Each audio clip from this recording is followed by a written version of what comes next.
Hey.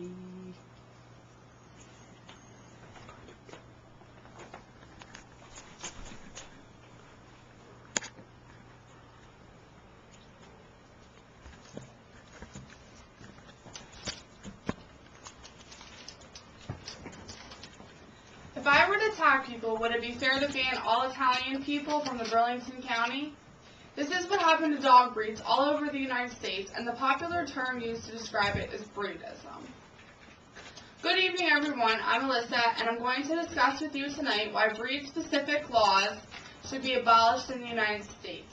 I will describe what exactly breed-specific laws are, why they were adopted, and what breeds they target. Then I will explain why these are ineffective, why they should be abolished, and different options communities and legislative can enforce as alternatives to these laws. I take interest in this subject because I myself own a pit bull, and after researching the topic, realized the seriousness of these laws. Breed-specific legislation are laws and ordinances passed by the state, county, or city pertaining to a specific dog breed or breed of dogs. These laws were created to protect the public against what lawmakers deem as dangerous breed and to address the rising epidemic of dog bite injuries and deaths. These laws range from bans on possessing specific breeds to restrictions and conditions on ownership of specific breeds. Breed-specific restrictions may require an owner of a particular breed to do any of the following or more: muzzle the dog in public, spay or neuter the dog, contain the dog inside, or purchase a permit which may or may not have to be renewed annually. These laws even extend as far as banning a generalization of breeds that fall outside a defined weight or height. To date, there have been 75 breeds of dogs targeted in specific breed laws as stated by the Responsible Dog Owners Group.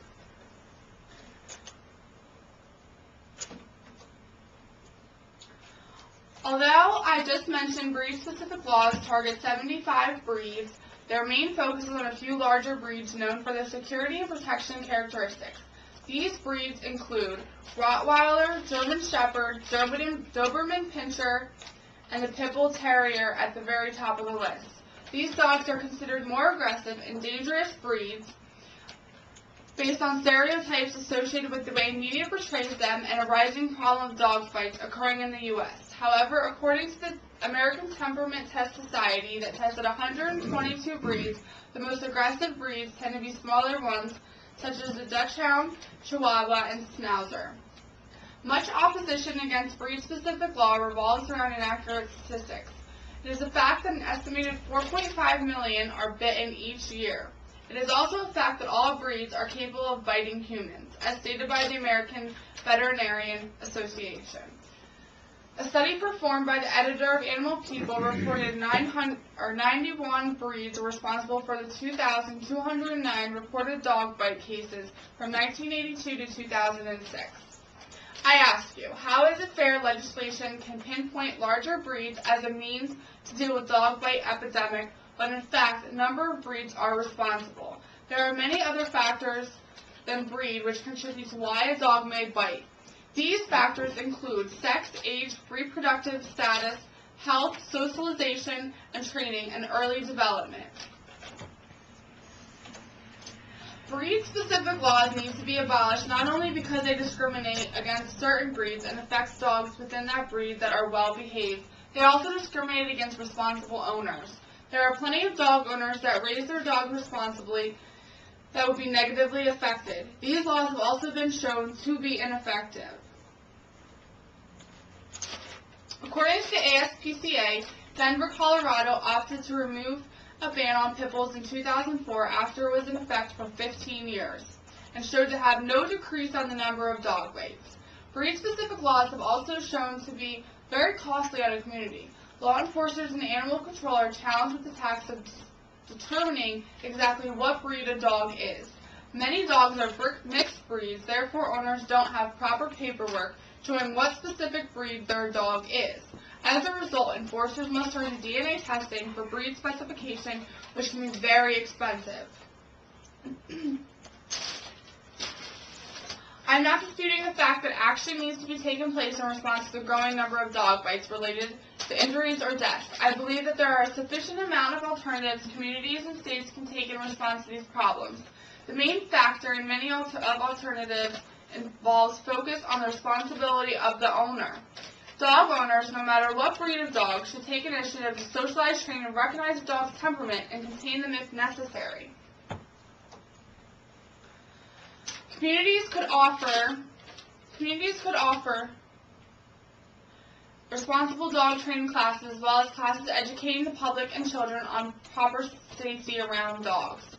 Legislative could create harsher punishment such as higher fines and longer jail time against irresponsible dog owners as an incentive to seek and training and to maintain accountability. Cities could also offer low-cost vaccination and spay and neuter programs encouraging owners to invest in health and well-being of their pet. It's important any new implementation be breed neutral to ensure no innocent dogs or owners are wrongly punished. I hope you have learned the importance and urgency on why breed-specific legislation needs to be abolished in the U.S. These laws are not an effective approach for decreasing the number of dog bite cases or regulating dog behavior in communities. They are in fact wrongly discriminating responsible owners, well-behaved dogs, and breeds as a whole. Local and government officials should instead focus on their efforts on the primary causes of this problem, which are responsible for owner conduct. If we as people in the community don't fight for our rights to own whatever dog we choose, breed-specific legislation will continue, and before we know it, we could be limited to owning only certain breeds or perhaps no dogs at all. Are there any questions for me? Yes. Okay. I understand all the breed-specific problems. Why, in your personal opinion, do you feel that pit bulls have been linked to so many attacks in the United States? Because way back to like the 1800s, pit bulls were known for like their strength and like the farming, like farmers would show off their pit bulls for their strength and like toughness. And it's kind of like gone over the years and they've become like the dog, like the main dog that people use in dog fighting.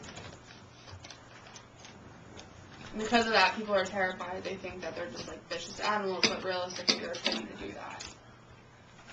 Do you think Michael Vick got the correct sentence for what he did to dogs? What is your opinion of Michael Vick? Fair enough. It makes it easier. He actually has a show. Did you see the show? Yeah. He has a show now, and I think it's kind of ridiculous that he didn't get more time than that. People are, like, made to feel sorry for him, like, by the show that he made, and it's like, poor Michael Vick, and realistically, he should have had more time and more punishment.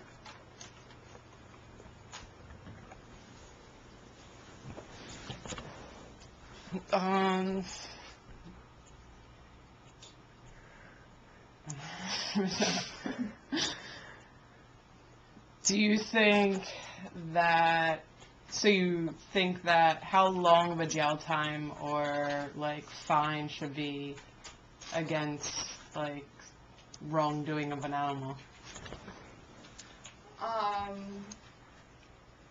Depending on their involvement, I think that they're fined. I think they're fined to go up to like $5,000, and they're actually fighting for it to be like up to $500,000, which I think $500,000 is legit because, I mean, who's gonna fight a dog if they know their consequences are $500,000? And if we're catching them and making them pay the price, then people aren't going to do it as much.